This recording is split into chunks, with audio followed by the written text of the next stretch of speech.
നമസ്കാരം. മലയാളി വാർത്തയിലേക്ക് സ്വാഗതം. ശക്തമായ തിരിച്ചടിക്കൊരുങ്ങുകയാണ് ഇസ്രായേൽ എന്നാണ് റിപ്പോർട്ടുകൾ.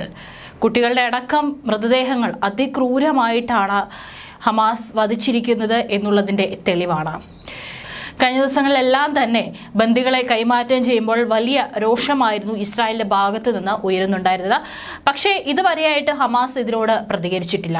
കഴിഞ്ഞ ദിവസം ഹമാസ് വിട്ടു നൽകിയ കുട്ടികളുടെ മൃതദേഹങ്ങൾ പരിശോധിച്ച ഇസ്രായേൽ സർക്കാരിന്റെ ദേശീയ ഫോറൻസിക് ഇൻസ്റ്റിറ്റ്യൂട്ടിലെ വിദഗ്ധരാണ് കുട്ടികൾ ബോംബാക്രമണത്തിലോ വെടിയേറ്റോ അല്ല കൊല്ലപ്പെട്ടതെന്നും കഴുത്ത് ഞെരിച്ചാണ് അവരെ കൊന്നതെന്നും വ്യക്തമായത്. ഹമാസ് തട്ടിക്കൊണ്ടുപോയവരിൽ ഏറ്റവും പ്രായം കുറഞ്ഞ ബന്ദികളായിരുന്നു ഇവർ രണ്ടുപേരും. കുട്ടികളുടെ മരണകാരണം ഇസ്രായേൽ സൈനിക വക്താവ് ഡാനിയൽ ഹഗാരിയാണ് മാധ്യമങ്ങളെ അറിയിച്ചത്.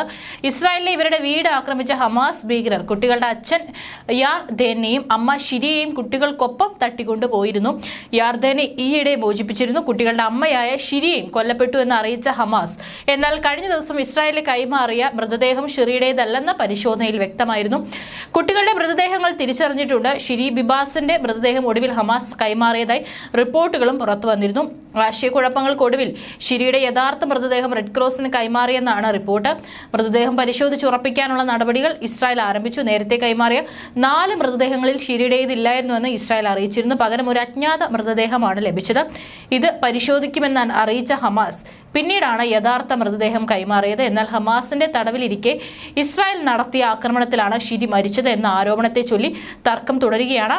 ഹമാസ് ചെയ്തു കൂട്ടിയ തെറ്റുകൾക്ക് വലിയ വില നൽകേണ്ടി വരുമെന്നാണ് ഇസ്രായേൽ പ്രധാനമന്ത്രി ബെഞ്ചമിൻ നെതന്യാഹു പ്രഖ്യാപിച്ചിരിക്കുന്നത്. ഷിരിയുടെ മൃതദേഹം മറ്റൊരു സ്ത്രീയുടെ മൃതദേഹവുമായി മാറിപ്പോയതാണ് എന്നാണ് ഹമാസ് നൽകുന്ന വിശദീകരണം.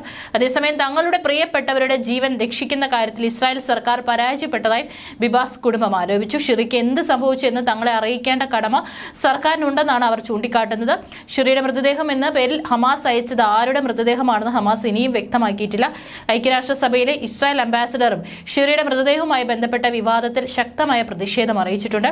കഴിഞ്ഞ മാസം 19 ബന്ദികളെ വിട്ടയച്ചതിന് പകരമായി 1100 പലസ്തീൻ തടവുകാരെ ഇസ്രായേൽ വിട്ടയച്ചിരുന്നു.